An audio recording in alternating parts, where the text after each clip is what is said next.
안녕하세요. 이번 영상에선 앞에서 사용 방법을 설명을 했던 bb라는 명령어를 가진 리습에서 오토캐드에 어떤 기능을 사용을 하고 내 입맛에 맞게 편집하려면 어떤 부분을 어떻게 편집해야 되는지 그 내용에 대해서 설명을 할 텐데, 설명할 내용이 많아서 영상은 조금 길 수가 있어요. 최대한 요약해서 간략하게 설명을 한번 해보겠습니다. 일단 이 bb라는 리습을 로드를 하고 나면 명령어를 사용을 할 수가 있겠죠. 요걸 기능을 실행하자마자 블록이 하나 작성이 될 거예요.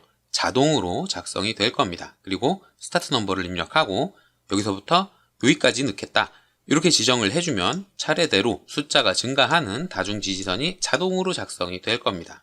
그리고 이렇게 작성된 객체를 선택을 해보면 다중지시선이라는 객체 유형으로 잡히게 될 거예요. 아직까지도 많은 분들이 이 지시선을 작성을 할 때에 리더라는 걸 많이 사용을 합니다. 혹은 퀵 리더라는 기능을 많이 사용을 할 텐데, 요건 아주 옛날에 기능이 별로 없을 때 사용하던 지시선이에요. 기능을 한번 사용을 해보자면 첫 번째 점을 클릭을 합니다. 그리고 여기까지, 그 다음에 여기까지 이렇게 두 개의 유형을 입력을 해주고 나면 문자를 입력을 해줄 수가 있어요. 여러 줄 문자로 지정을 하고 내용을 입력을 해주면 이렇게 지시선이 작성이 되는 건데, 객체를 선택을 해보면 두 개로 나뉘어 있습니다. 이 중에서 요게 지시선이라는 객체인 거고요. 뒤에 있는 건 여러 줄 문자로 작성이 되어 있는 거죠. 왜냐? 제가 객체의 유형을 여러 줄 문자로 입력했기 때문입니다. 그래서 요건 별도의 설정이 필요 없어요. 요 화살표는 치수 스타일에 정의되어 있는 내용을 그대로 따라오거든요. 치수 스타일을 바꾸면 요 화살표의 형태도 바뀌게 되는 거죠. 그래서 추가로 공부할 내용이 별로 없습니다. 치수 스타일에 대해서 조금만 공부를 하면 이 지시선의 형태도 제어를 할 수가 있으니까요. 다만 단점은 배울 때 공부할 내용이 적은데 작성하고 나면 요것 따로 작성이 되기 때문에 편집할 때 힘들다는 단점도 있어요. 보통 오토캐드를 처음 배울 때 학원에 가서 배우거나 혹은 옆에 있는 사람들한테 배우게 되는데, 그렇게 배우는 내용들은 다 초급 과정밖에는 안 돼요. 그래서 다중지시선에 대해서 알고 계신 분들이 아직도 거의 없기는 한데, 이 다중지시선을 만들 때 굉장히 많은 옵션들을 사용을 할 수가 있고, 다중지시선에는 스타일이라는 게 별도로 존재합니다. 때문에 형태를 한 번에 다 바꾼다거나 스타일을 분개해서 관리하는 그런 게 가능한 거죠. 그리고 다중지시선 스타일, M, 리더, 스타일에서는 굉장히 많은 설정들을 해줄 수가 있는데, 여기에서 보면 치수 스타일과 마찬가지로 지시선의 형식에서 화살표의 크기를 조절한다거나 지시선의 구조에서 세그먼트의 수나 연결선의 거리를 설정을 한다거나 이런 내용들도 할 수가 있는데, 요번 리습에서 사용을 한 건 블록이라는 걸 사용을 했어요. 물론 블록 말고 여러 줄 문자로 문자의 내용만 기입을 한다거나 혹은 없음을 선택을 해서 화살표만 기입을 한다거나 이런 작업도 가능하기는 한데, 블록으로 설정을 해주면 원본 블록을 따로 설정을 할 수가 있습니다. 오토캐드에는 이렇게 6개 정도의 형태가 미리 정의가 되어 있고요. 미리 정의되어 있는 것 말고 내가 쓰고 싶은 걸 만들어서 쓰고 싶다, 그런 분들은 사용자 블록을 선택을 해서 도면에 있는 블록 중에 특정 블록을 선택해서 안에다가 집어넣어서 쓸 수 있습니다. 제가 만든 리습은 특정 블록을 선택해서 쓸 수 있도록 만든 거예요. 그래서 리습의 코드 진행 중에 블록을 만드는 내용도 포함이 되어 있는 거죠. 자, 어쨌든 요 블록을 사용을 할 수가 있는데, 요 블록 중에 문자의 내용이 계속 바뀌어야 되죠. 1, 2, 3, 4 이렇게 문자의 내용이 계속 증가하면서 들어가야 되는데, 이렇게 하나의 블록을 사용을 하는데 안에 있는 문자의 내용을 바꾸고 싶다, 그럴 때 사용하는 객체가 attribute, 속성이라는 겁니다. 속성 정의라는 친구를 사용해서 작성을 할 수가 있는데, 요 속성 정의에도 굉장히 많은 옵션들이 들어가요. 그 중에서 제가 설정한 옵션은 사전 설정, 요 친구만 사용을 했습니다. 자, 그러면 요 옵션이 어떤 역할을 하는지 간략하게 소개를 한번 해볼게요. 블록을 집어넣을 때, 집어넣고 나면 요렇게 블록이 바로 삽입이 될 겁니다. 집어넣으면 블록이 요렇게 들어가게 되는 거죠. 그런데 우리가 블록을 편집할 때 보통 더블 클릭을 해서 편집을 하잖아요. 속성이 들어가 있는 블록을 더블 클릭을 하게 되면 블록이 편집되는 게 아니라 속성이 편집이 됩니다. 그래서 고급 속성 편집기라는 창이 열릴 거예요. 여기에서 값을 1, 2, 3이라고 입력을 해주면 도면에 1, 2, 3이라고 표시가 되는 거고요. 4, 5, 6이라고 입력을 해주면 도면에 4, 5, 6이라고 표시가 되는 겁니다. 하지만 둘 다 같은 블록이죠. 다만 안에 들어가 있는 속성이 다른 거예요. 하나만 선택을 했다면 그 속성을 특성 팔레트에서도 수정을 해줄 수가 있습니다. 이런 식으로 여러 개의 같은 블록을 사용을 하지만 블록의 내용을 바꿔가면서 쓰고 싶을 때 사용하는 게 속성정의 attribute라는 친구예요. 그 친구를 사용을 해서 작성을 하는 건데 앞에서 보셨다시피 attribute에는 굉장히 많은 옵션들이 있습니다. 그 옵션들 중에서 어떤 옵션을 사용을 한 거냐, 저는 사전 설정이라는 옵션을 사용을 한 건데요. 블록 편집기에 들어가서 속성 정의를 선택을 해보면 사전 설정이 예로 되어 있을 거예요. 요걸 왜 예로 했느냐, 요게 핵심입니다. 요걸 기본 설정인 아니오로 설정을 해놓게 되면 블록을 집어 넣을 때에 이 값을 물어봐요. 아까는 속성 편집이라는 요 대화 상자가 나오지 않았죠. 하지만 사전 설정이라는 게 아니오로 되어 있기 때문에 블록을 집어 넣을 때마다 값을 물어봅니다. 요게 예로 되어 있으면 다중 지시선을 작성할 때에도 하나씩 물어봐요. 그래서 요 물어보는 창이 나오지 않도록 막기 위해서 블록 편집기에서 주석에서 옵션을 사전 설정이라는 옵션을 예로 바꿔서 작성을 한 거죠. 이렇게 예로 바꿔서 작성을 해주면 블록을 집어 넣을 때에 값을 물어보지 않고 바로 들어가게 되거든요. 이번 리습에서 사용한 속성 정의의 옵션은 사전 설정입니다. 자, 여기까지가 리습에서 사용한 오토캐드의 기능이에요. 별거 없죠? 다중 지시선, 그리고 다중 지시선 스타일, 그 다음에 속성 정의, 그리고 속성 정의 중에서도 사전 설정이라는 옵션, 이렇게 4가지의 기능을 가지고 만든 게 버블 넘버링 리습입니다. 자, 그러면 이번에는 버블 넘버링 리습을 사용을 할 때에 어떤 내용을 편집할 수 있는지 그 내용에 대해서 하나씩 설명을 해볼게요. 리습 파일을 메모장에서 열면 이렇게 굉장히 긴 내용이 들어가 있을 겁니다. 200줄이 넘는 내용인데 그 중에서 제가 작성하지 않은 부분이 있어요. 여기서부터 요만큼의 내용은 제가 작성을 하지 않았는데 요 내용이 뭐냐? 선택한 다중 지시선에 설정되어 있는 블록에 들어가 있는 속성 정의의 값을 바꿔주는 내용입니다. 설명이 굉장히 어렵죠? 데이터가 한 겹, 두 겹, 세 겹으로 이루어져 있어서 그걸 뚫고 들어가서 내용을 수정하는 내용인데 이 내용은 리맥이라는 분이 작성을 한 리습을 그대로 갖고 왔어요. 저는 블로그에 리습을 만들어서 게시할 때 코드를 최대한 풀어서 씁니다.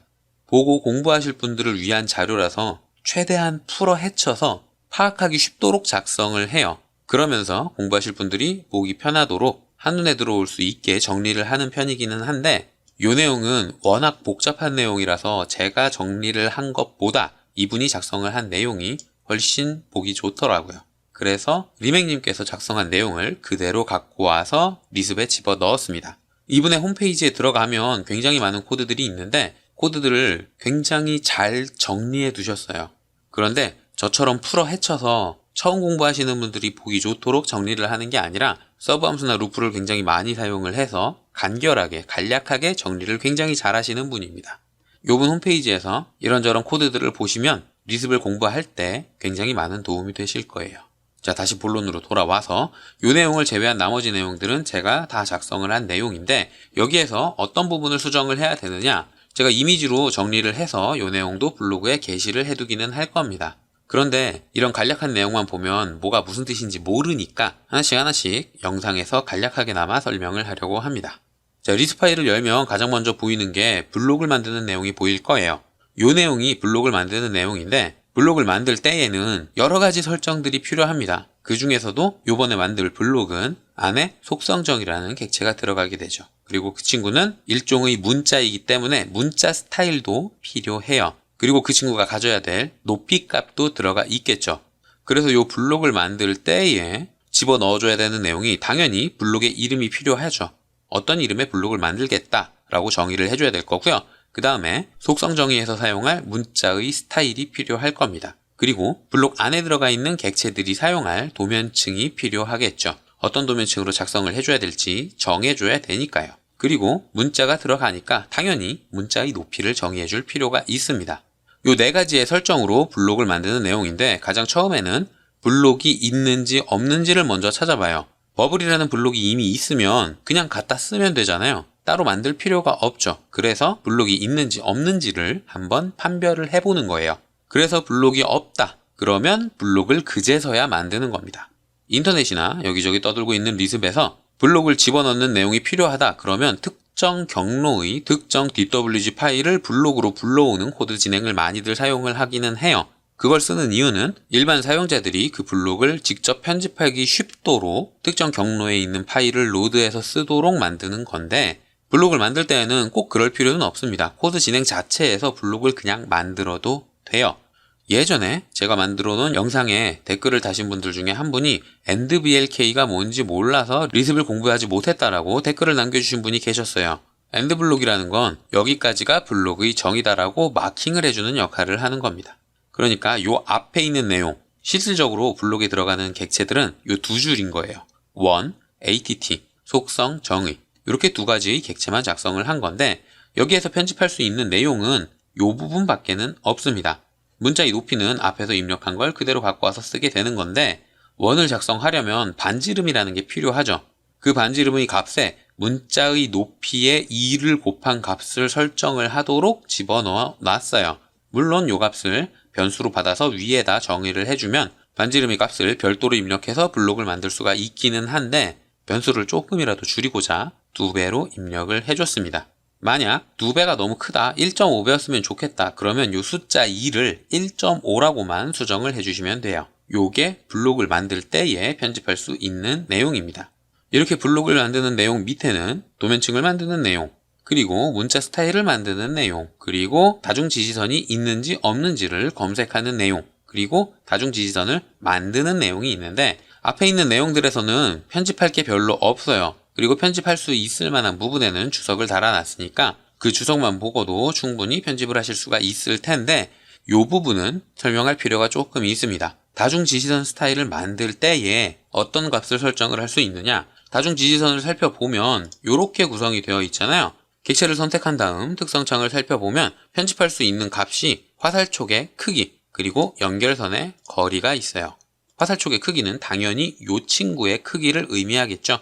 100이 아니라 50으로 설정을 한다. 그러면 50으로, 이걸 150으로 설정을 한다. 그러면 150으로 편집이 되는 겁니다. 이 내용 다음에는 연결선의 거리를 설정을 해줄 수가 있는데, 연결선의 거리는 요 꺾인 점에서부터 블록까지의 거리예요. 요게 딱 100이죠. 왜냐하면 특성창에 연결선 거리가 100으로 설정이 되어 있어서 딱 100인 겁니다.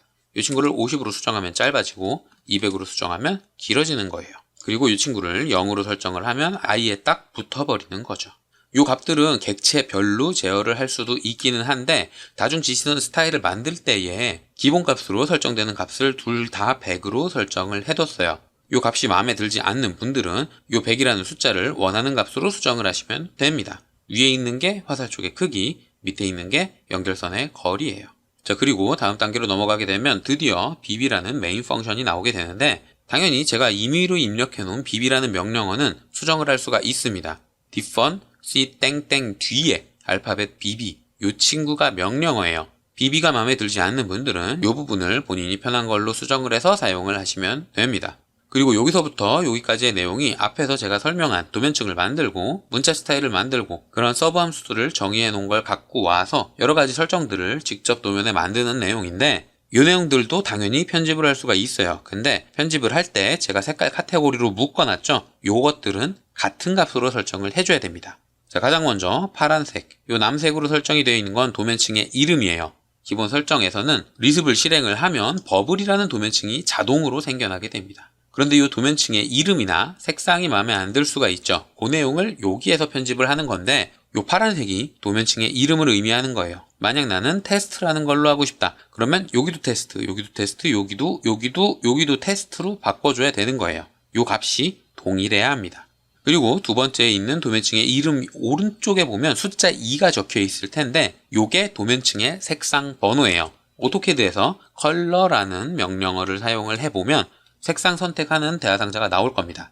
여기에서 색상을 선택을 해보면 빨간색은 1번, 노란색은 2번, 요 부분에 색상 색인 땡땡 그리고 나서 번호가 기재가 되죠. 하늘색은 4번, 파란색은 5번, 선홍색은 6번, 이런 식으로 번호가 기재가 돼요. 요 번호를 여기에다가 집어넣어 주시면 되는 겁니다. 저는 2번으로 설정을 해놨기 때문에 2번 색상인 노란색으로 도면층이 만들어지게 되어 있는 거예요. 본인이 원하는 색상의 번호를 확인하신 뒤에 여기에다가 집어넣으시면 됩니다.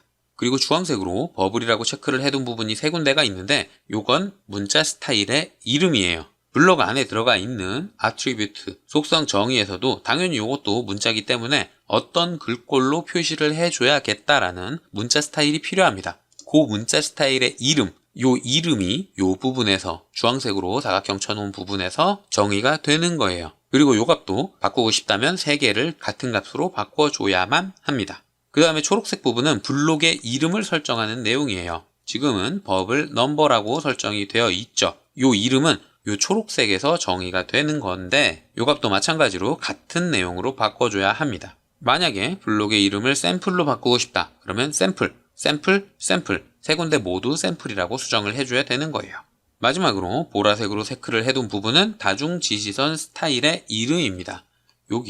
여기에서 정의되어 있는 요 이름이에요. 저는 버블이라고 체크를 해놨는데 다른 값을 쓰고 싶은 분들은 요 4군데를 다 같은 값으로 수정을 해줘야만 합니다.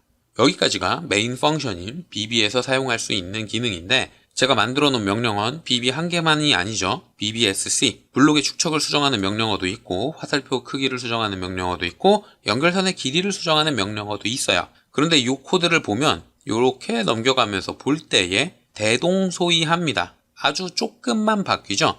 사실 이걸 수정하는 과정이 다 똑같거든요. 그래서 코드의 진행이 거의 똑같은데 이걸 한 장에서 정리해서 같이 설명을 해보자면 빨간색으로 사각형 쳐놓은 부분은 당연히 명령어입니다. bb와 마찬가지로 본인이 원하는 값으로 편한 값으로 수정을 해서 사용을 하시면 되고요. 그 다음에 주황색에 체크되어 있는 부분이 조금 헷갈릴 수가 있는데 이건 bit코드예요. init get이라는 함수에서 쓸 수 있는 bit코드인데 이 내용을 많이 확인하고 싶다, 자세히 보고 싶다 그런 분들은 제가 블로그에 게시해둔 오토리스 펑션 리스트를 살펴보시면 됩니다. 여기에서 init get이라는 함수를 찾아보면 내용이 이렇게 써 있을 거고 마지막 이쪽 칸에 bit코드에 대해서 설정이 써 있을 거예요. 각각의 숫자에 할당되어 있는 설정들이 있습니다. 그런데 이 설정들을 살펴보면 저는 6을 사용을 했잖아요. 그런데 설정에는 6이라는 값이 없어요. 1, 2, 4 다음에 8입니다. 이 부분이 조금 헷갈릴 수가 있는데 6이라는 뜻은 2와 4를 합하면 6이 되죠. 그래서 bit코드를 6으로 설정을 했다면 2에 설정되어 있는 것도 쓰고 4에 설정되어 있는 것도 쓴다는 뜻이에요. 1, 2 다음에 3이 없이 4가 갈 텐데 3이라는 뜻은 1 더하기 2죠. 그래서 이 두 개의 설정을 쓴다는 게 3이라는 설정인 거고요. 4 다음에 5가 없죠. 5는 1 더하기 4, 6은 2 더하기 4, 7은 1 더하기 2 더하기 4, 그 다음에 8은 앞에 있는 걸 합해도 8이 안 되니까 개별적인 옵션이 들어가 있는 거고 9는 1 더하기 8이라는 뜻입니다. bit코드의 설정은 이런 식으로 합으로 계산이 돼서 진행이 되는 건데 2라는 값은 0을 입력할 수 없게 막는 설정이에요. 그러면 0을 왜 막았냐? 블록의 축척이 0이 되면 눈에 보이지 않겠죠. 그리고 화살표의 크기가 0이면 이것도 눈에 보이지 않을 겁니다. 그래서 막아놓은 거고요. 4는 음수예요. 블록의 축척이 음수가 될 수는 없겠죠. 물론 이건 코드로 집어넣는 거기 때문에 음수로 설정해도 코드가 들어가긴 들어가요. 하지만 실질적으로 도움이 되진 않으니까 음수는 막아둔 겁니다. 화살표의 크기도 마찬가지로 막아놓은 거고 연결선의 길이도 막아놓은 거예요. 그런데 이 연결선의 길이에서 제가 연결선 길이는 0으로 설정을 해서 이렇게 딱 붙게 만들 수도 있다고 설명을 드렸죠. 만약에 이 연결선 길이에 0까지 쓰고 싶은 분들은 이 bit코드를 6이 아니라 다른 값으로 수정을 해주셔야 됩니다. 2가 안 들어가도록 말이죠. 그래서 제가 추천하는 값은 이 친구를 4로 수정을 하는 걸 추천을 해요. 그 외에 bit코드에 대해서 자세히 알고 싶은 분들은 제가 게시해 놓은 이 엑셀 파일을 확인해 보시면 될 겁니다. 내용은 그렇게 길지 않으니까 대충 읽어만 보셔도 금방 이해를 하실 수가 있을 거고요. 세 번째로 하늘색으로 체크되어 있는 부분은 위에 여기에 보면 getReal이라는 함수로 사용자가 입력한 값을 팩터라는 데에 집어넣게 되는데 사용자가 아무런 값도 입력하지 않고 엔터나 스페이스바를 눌러서 다음 단계로 넘어갔다. 그러면 팩터에는 저장되는 값이 없죠. 사용자가 입력한 숫자가 없으니까 요건 비어 있을 겁니다. 이렇게 입력을 하지 않을 경우도 있기 때문에 조건문을 집어넣어서 기본값을 설정을 해준 거예요. 팩터가 비어 있다면 팩터라는 걸 1로 설정을 해라. 팩터라는 걸 100으로 설정을 해라. 팩터라는 걸 100으로 설정을 해라. 이런 식으로 기본값을 설정을 해준 겁니다. 그래서 요 위의 단계에서 아무런 값도 입력을 하지 않았을 때 자동으로 1로 설정되는 이유가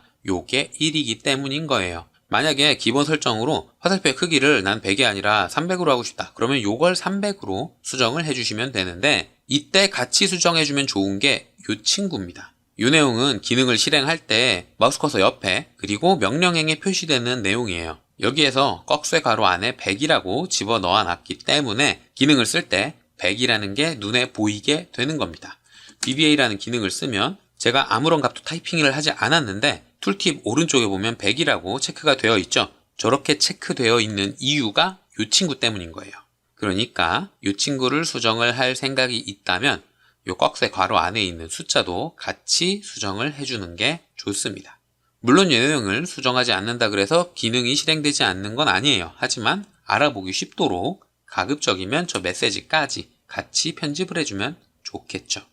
자, 그리고 남색으로 표시되어 있는 부분은 동일합니다. SSGet이라는 게 객체를 선택을 해주는 건데 쌍따옴표, X, 쌍따옴표 요 내용이 들어가 있으면 사용자가 객체를 선택하지 않아도 도면의 전체 객체들 중에서 뒤에 있는 특성을 가진 객체를 선택을 하게 되는 거예요. 그래서 화살표의 크기를 수정을 한다. 그러면 전체 도면에서 한 번에 검색을 해서 이렇게 객체를 따로 편집하지 않아도 전부 다 수정이 되는 겁니다. 그런데 쓰는 분들 중에 전체 다 수정하는 게 아니라 객체를 직접 선택해서 몇 개만 수정하고 싶다. 그런 분들도 있을 수 있겠죠. 그런 분들은 리스브 코드에서 이 쌍따옴표 X만 지워주시면 돼요. 이 쌍따옴표 X 쌍따옴표 BBA 화살표의 크기를 제어하는 기능에서 요만큼을 삭제를 해주시면 됩니다. 그 다음에 저장을 해서 로드에서 써볼까요? 리스브를 로드를 한 다음에 제가 수정한 건 BBA 화살표 크기를 제어하는 것만 수정을 했죠. 요 기능을 실행을 하고 값을 200이라고 입력을 하면 수정하기 전에는 자동으로 쫙 수정이 됐었는데 지금은 객체를 선택할 수가 있게 된 거예요. 요 차이가 쌍따옴표 X 쌍따옴표 그 부분의 차이입니다. 쌍따옴표를 지웠기 때문에 객체를 직접 선택해서 몇 개만 편집할 수 있게 된 거죠. 요게 있으면 전체를 한 번에 수정을 하는 거고 없으면 객체를 선택을 하는 거예요. 쌍따옴표 X의 차이는 그 차이입니다. 그 기능은 위에 3개의 기능에서 전부 다 들어가 있으니까 본인이 편한 대로 넣고 싶으면 넣고 빼고 싶으면 빼서 사용을 하시면 되는 거고요. 마지막으로 보라색으로 체크해 놓은 부분이 SSGet의 선택 필터예요. 기능을 설명할 때 제가 설명을 드렸죠. 버블이라는 도면층으로 작성되어 있는 다중 지시선만 골라서 바뀐다. 그 내용이 이 필터에 들어가 있는 건데 요걸 왜 체크를 해놨냐. 앞에서 리스브를 수정을 할 때 도면층의 이름을 수정을 했다. 나는 버블이라는 게 쓰기 싫어서 테스트라는 걸로 바꿨다. 그런 분들은 뒤에 있는 명령어에서도 테스트로 바꿔줘야만 합니다. 왜냐하면 다중 지시선이 테스트라는 걸로 작성되도록 앞에서 수정을 했는데 뒤에 있는 기능에선 테스트라는 도면층으로 작성된 객체를 선택하는 게 아니라 버블이라는 도면층으로 작성된 객체를 선택을 해주게 되어 있기 때문인 거예요. 앞에서 수정을 했다면 이 내용도 같이 편집을 해줘야만 합니다. 자, 여기까지가 제가 만든 리스브에서 별도의 공부 없이 본인이 원하는 값으로 편집할 수 있는 부분들이에요. 이 부분은 개개인마다 쓰고 싶은 값이 다를 수 있으니까 본인이 편한 값으로, 본인이 원하는 값으로 수정을 해서 사용을 하시면 됩니다. 그리고 혹시라도 리스브를 공부하실 분들이나 공부하고 있는 분들을 위해서 한 가지만 조금 덧붙이자면 보통 처음 공부를 시작할 때 혹은 어떤 리스브이 있었으면 좋겠다라고 구상을 할 때 디테일한 설정들을 생각하지 않는 경우가 굉장히 많아요. 예를 들어 문자를 집어넣고 싶다. 그럴 때에는 그 문자 객체에서 사용할 도면층이 필요할 거고요. 스타일이라는 게 필요할 거고요. 그리고 그 스타일 안에 설정할 수 있는 글꼴도 필요할 거고요. 그리고 그 문자를 작성할 때 사용할 문자의 높이 같은 설정들이 다 필요하거든요. 그런 설정 값들이 없으면 리스브는 제대로 실행이 되지 않아요. 뭔가 없는 기능을 새로 만들 때에는 그런 설정들을 어떤 값으로 설정을 하면 편할까에 대해서도 공부하실 필요가 있습니다.